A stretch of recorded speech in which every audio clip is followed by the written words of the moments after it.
In this video, we're going to be talking about taking an existing asset and modifying it so it'll work for the particular project that we're working on. In this particular case, we're talking about the existing asset being a pre-designed Rhinestone font. Now, this was a logo that was recently sent to me, and when I first looked at the logo, I thought, hey, this isn't going to be so bad because we're just going to draw out those laces and add stones to them. The MCN, I knew I didn't have a font that would match up very well with these particular letters, so I knew I was going to have to manually create rhinestones for those three letters. But for the word baseball, I was pretty sure I had an existing font that might work. So that's what we're going to talk about, is modifying that existing font so make it work with this project. So here is the finished project. You can see it turned out pretty nice. Customer was definitely happy with it, and that's all that matters. So there's the finished product. So what we want to do first of all is grab our text tool and just type out the word baseball. So there is our word baseball. Now from here we're going to change the font, and I purchased a font ages ago when I first started with rhinestones from Synergy17.com, and it's called the Synergy 17 Athletic Double Line. So there it is, all its glory. So you can see it looks great, but we don't know if that's going to work for our particular project. So what we need to do is find out what size this is. So to do that, we're going to come to the Specialty tab and click on the Break Apart Rhinestone text. That will make every single dot its own separate entity. Now, we don't know what size dot that is, so we're going to find out here. We're going to select one, Shift Scale Design on the Specialty tab. And all that does is measure the size of the existing dot. And then we're going to select the entire design, and then we enter in a target stone size, which in this case is 3.4, and hit scale, and it will do just that. So now if we go over here to millimeters and take a look, you'll see that the current design is 3.4 millimeters. So very, very nice to have that feature. So now we know these stones are the proper size. If we select the entire design here, you can see it's 12.282 inches wide. And sadly, that's not going to work for us, is it? So we would either scrap the font altogether and look for something else that is more suitable, or if we don't have something else, we're just going to have to make it work. And that's really what this video is all about, making it work. So let's just start here with our letter L. Go ahead and slide that over a little bit, and we're going to edit this. So what we're going to do first of all is take off one row of stones there, and then we're going to take and see how these are kind of like at an angle. We're actually going to modify that. So we're going to select these two stones here, and we have a function here in Easy Stone, which is a nudge function. So we're going to hit Alt Control and nudge it, and you can see it nudged it over a little bit, and it didn't nudge it quite exactly like we wanted it. So we're just kind of line it up. We can eyeball it if we want to. That gets it close enough. So now what we're going to do is take this and we're going to move these over one. So now we've definitely made it less wide. You can see that compared to the original. But now the top is a little bit lopsided there. So we're going to bring this down a couple of stones, something like that. So now it's more proportional. Now this stone's out of place a little bit. So we're going to select it, hold our Shift key, select another one below. That becomes the anchor. So when I hit L, now they're two lined up perfectly there. You can see that. So now up top here, you can see that this spacing is a little bit off too. So we're just going to grab that, tidy that up a little bit, and then we're going to go ahead and again, we're just going to line those up. We can eyeball it. If we really wanted to, we could take advantage of another tool we have, and that's the center vertical guideline there, which is our Easy Guides macro. And then that would allow us to take the center and just line it up perfect. And we might, as long as we have that in place, let's go ahead and do that to the bottom too. This one's probably pretty close, so I'm going to just move it and then back over so it's nice and tidy there. Alright, so yeah, we'll just clean that up a little bit. Alright, so that takes care of our L. And now let's see what we can do here with our letter A.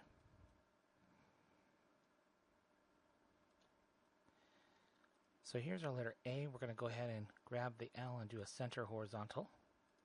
And then we're going to just start shaving it off here. So let's go back over here to Easy Stone. Select the top and the bottom stone by holding Shift. So now we have the top and bottom stone selected. We have a function here in Easy Stone because this is something that we do a lot, selecting stones at an angle. I created a function, Shift, create selection. That will select all those stones at that angle, and then we can hit delete. And then same thing over here. We select, Shift, create selection, and delete. Just like so. So that takes care of that. And then you can see this inside one here is a little bit off. Let's just go ahead and delete all those. We don't really need those right now. So we'll delete those, and we'll do the same thing over here. See, those stones are off a little bit. Shift, create selection. Get rid of those two. So now we're just focusing on these two. So we're going to select that one and that one. Shift, create selection. Kind of the editing tab and respace it. Same thing here. We're going to hold that and hold that. Shift, create selection to select all those stones at that angle. And this stone you can see is a little bit off right there. So if we hit that respace function, that'll just tidy those up really good. So now that we have that row, we can just bring it over and copy it. Make a duplicate of it. And then we're going to do the exact same thing to the other side. Select the entire row, create selection, and then just pull it over and make a duplicate of it. So then we have something like that. Now we need to take off the height, and so we can go ahead and I'll just delete a couple rows, grab these from the center, drag it straight down to the edge of the guideline, and that gives us that. Okay, so we're making progress here, but now we have to use a couple of nifty functions here. So let's select these two stones, come over here to Easy Guides and Guided Angle, select these two stones, Shift, Guided Angle, and then we're going to select this one, and this one, and we're going to choose each object center horizontal. And basically all we need to do is take these three objects from the center and snap it right there at that intersection. Take these three from the center right there at that intersection. So now that is perfectly spaced there. So now we need to do the same thing here. We're going to take this guideline and just move it over, and then we're going to take this guideline and move it over so we can snap, snap, snap. Okay, so then we're going to take these two objects and reposition them. Whoops. And sometimes when we're working with guidelines, sometimes we want to pick up the guideline and not the object, so we do have to watch that a little bit. And then same thing here. Let's select these two objects from the center right to that intersection. There we go. So that takes care of that. Now there's actually an extra stone here. So let's go ahead and hit Shift P. And that will, there's actually a couple extra stones there. So we'll delete that one. And we'll hit Shift P. That gets that. Okay, so that tidies that up. Let's go ahead and add one more stone here. Let's select these three, and then these two, and Shift P. So that spaces those out nicely. We'll select these, Shift P, and there we go. There is our modified A. Now we will take this and shift it over a little bit. That will help on our width as well. Same thing here, we'll shift it over a little bit. And there we have it. So go back to Clear All Guides.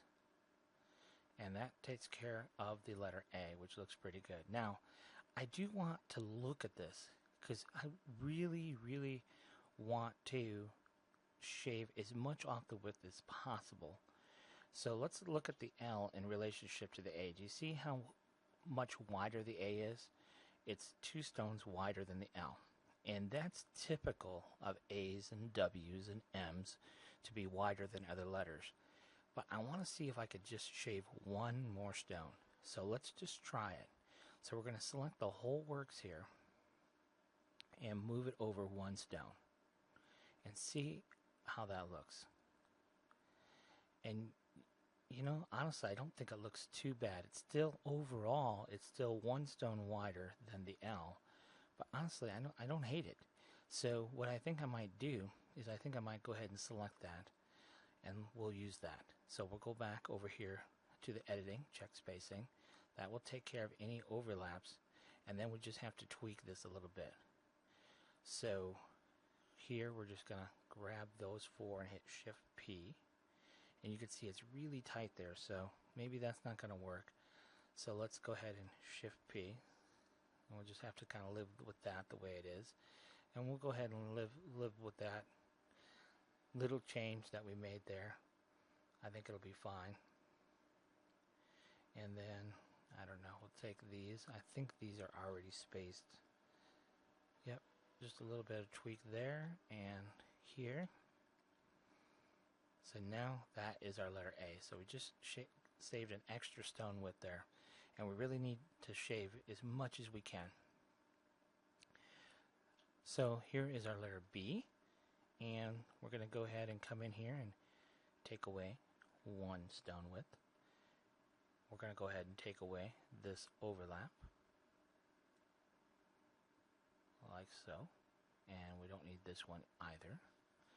And then we're going to come in here and get rid of this outside row of stones that we don't need. So we're just clicking on the object and hitting the delete key on the keyboard is all we're doing. Like so. Alright, so now what we're going to do is we're going to take off 2 rows across the top. Let's take off 1 off the bottom. We're going to grab and add a center horizontal guideline here, and we're going to take this and bring it right on down. There we go.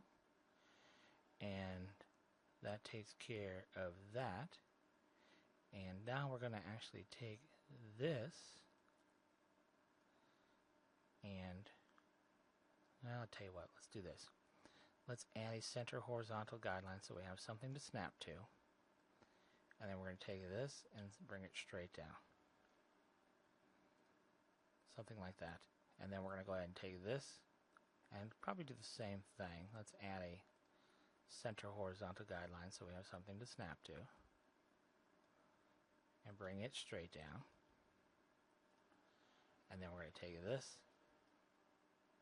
And I guess we're going to have to do the same thing here too. Let's do a center horizontal there too. There we go. So again, we'll have something to snap to. We'll make a duplicate of that.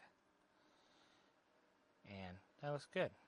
So that takes care of the letter B now. Let's go ahead and clear all those guidelines. So we're making progress, right? Now the E is really an L, okay? Or an L really is an E. Either way you look at it. So let's duplicate the L. Let's take off the top here. Let's go ahead and duplicate the bottom and flip it. And we have all these stones. You notice I deliberately selected extra stones so that I can position it and snap it right into place there. So we'll take that, go back over here to Easy Stone, to the Stone Fill tab, and nudge, and nudge, and nudge down. And then we're going to Alt, Control, and nudge up. And then we'll select the whole works right here and nudge it down. There we go. So that takes care of the letter E. Looks good. But you can see the letter E, I don't know, it looks a little wider than our L, but no, it's not. Same width. So that looks good. Alright, so now we've taken care of our letter E and the B and the A. So now we just have this pesky letter S. So, just like before, we'll go ahead and let's add a center horizontal guideline. And we're going to shave off the sides. Both sides. And here.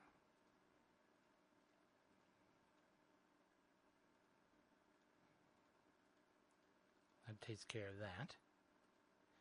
Go ahead and we'll pull out, I don't know, a couple rows, 2-3 rows of stones. And we'll pull this down. So right here from the top, pull it right down to the edge there, like that.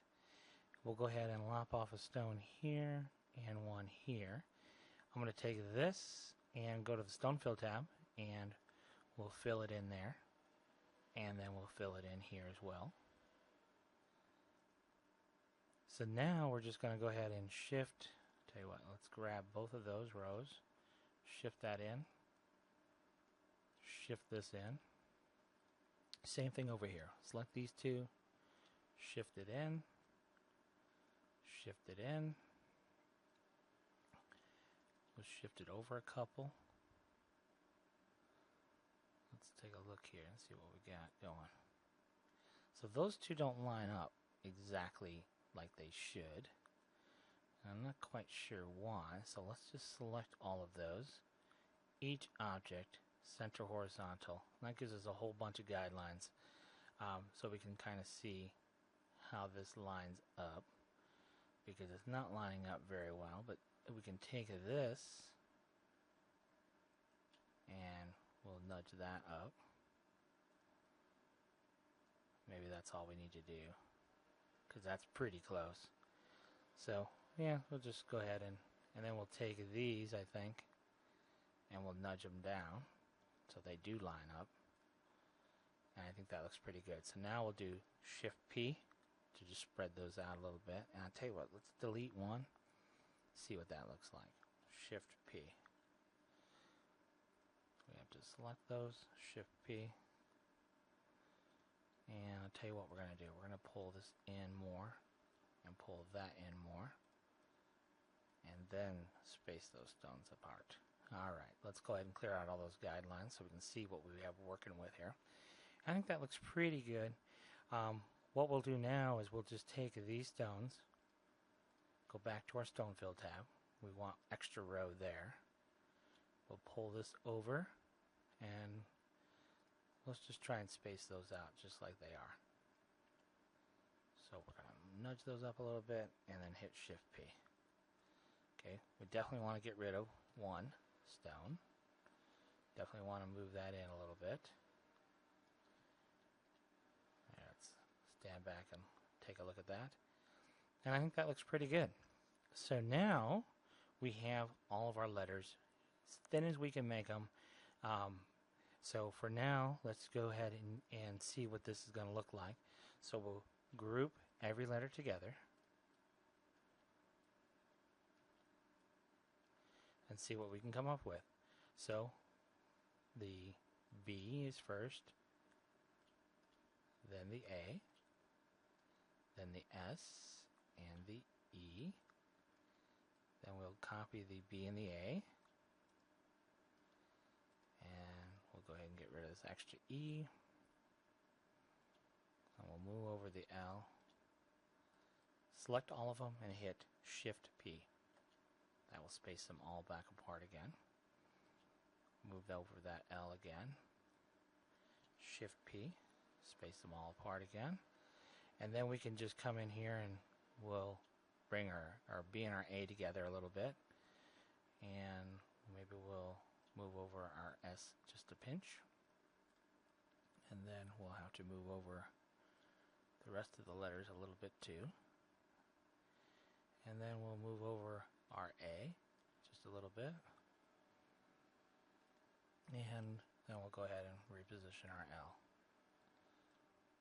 Something like that. So that finishes the design. Now we could, let's go ahead and select the whole design. Let's look at it. See, it says it's 9.8 wide. So we got under that 10-inch threshold, which is good. So let's group it all together. Then we're going to ungroup all. And then we're going to go to the editing tab and check spacing, which there are some overlaps. Now you see the width, how wide the spacing is between these stones. Let's see if we could cheat this any, and if we want the overall width of the design to be tighter, we could probably tweak that spacing a little bit. So what we're going to do here is make the design just a little bit smaller. So it was at 9.8. Let's bring it down all the way down to 9.5. So we saved ourselves 3/8 of an inch.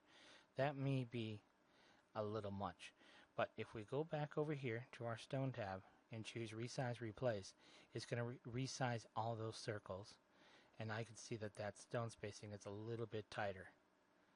Still not totally touching, but definitely tighter. So now the design, the overall width of the design is only 9.5 inches wide, and that will work well. So we'll do a rename and fill, and we'll come over here and we'll add a weed box, and that is the finished project. So you can see it did take a little bit of work, but we were able to reconfigure and remodify that font fairly easily. And probably what I would do is actually go into that font and do the whole font. So now we have a 2-inch version of that font, and then this one here is about an 1.75 inches tall version of the same font. But really what we did is we really worked on making it thinner. Yes, we did make it a little bit less tall, but really our focus was on making it not quite so wide. So I hope you enjoyed this one. I hope you try it out and learn from it. And thanks for watching.